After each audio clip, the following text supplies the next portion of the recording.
Give us your thoughts then, Gearóid. Give us your initial thoughts when you learned what happened in Brussels on Tuesday. What did you think straight away? Well, I think it was to be expected because, well, I mean, we could have, without any props from, insiders in the global oligarchy, we could have predicted what was going to happen anyway, years ago.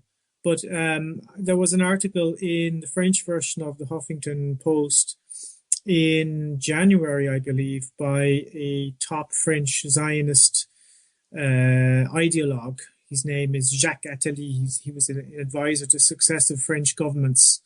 And he's definitely, he sits very much at the top of the pyramid in the French political elite.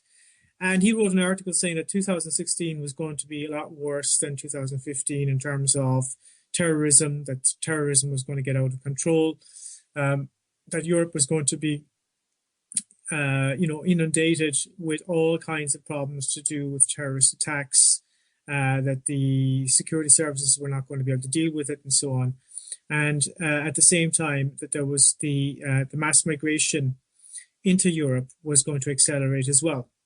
So that you were going to have a massive increase again in the influx of people from the Middle East in particular, but also from, I guess, right across the African continent into Europe in 2016, and with an increase in terrorism, that terrorism was going to get out of control, and there was going to be no end to the wars, such as the war in Syria.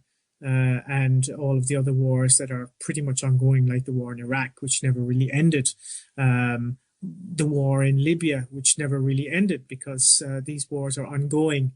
These are kind of permanent wars, if you like. They're fires that have never been put out. So it was, this looks like pretty much what he was talking about at that time. And I think that that's essentially what we're seeing. We're seeing there are two main aspects to keep in mind here.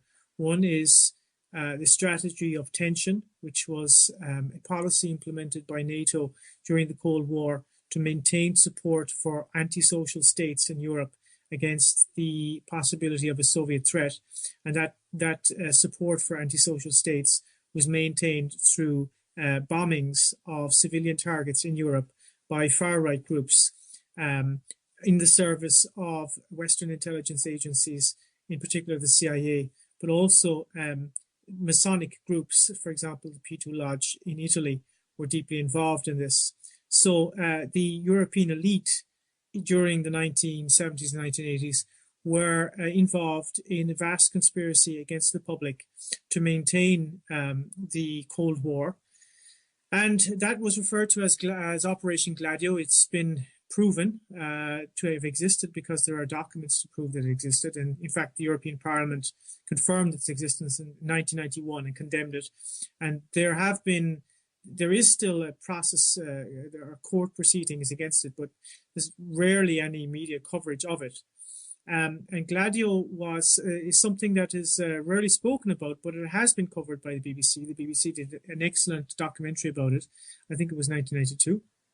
The French media refer to it every now and then, discreetly.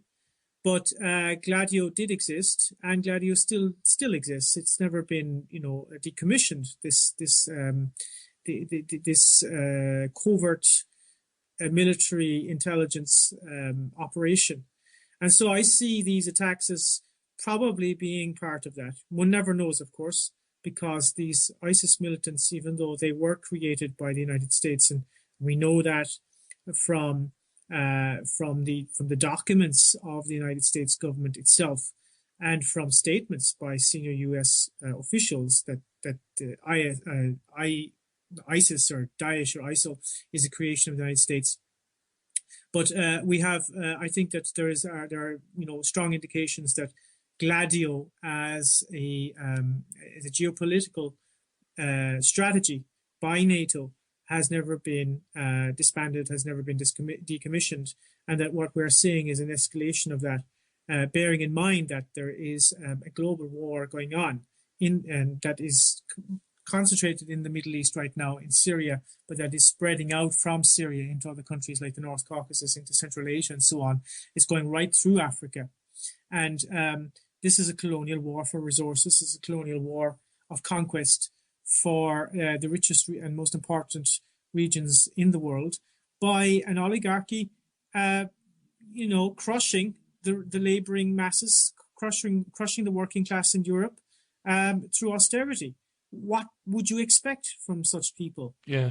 They have absolute contempt for the public. They have absolute contempt for ordinary people. And people need to wake up, because the more they buy in to their lies and their media propaganda campaigns, the more ordinary people suffer.